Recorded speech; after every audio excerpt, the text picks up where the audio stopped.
How to convert Lazada Pay Later to Gcash.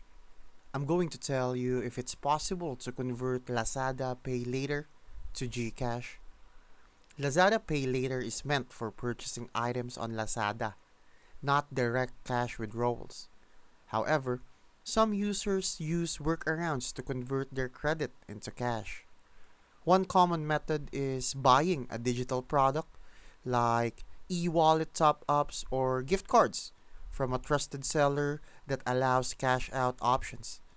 Some merchants sell prepaid load or Gcash top-ups which you can purchase with Lazada Pay Later and then resell or use. Another way is using a trusted third-party seller who offers buy and cash services. You purchase an item from their Lazada store using Pay Later and they send you the equivalent amount in Gcash. Be careful though.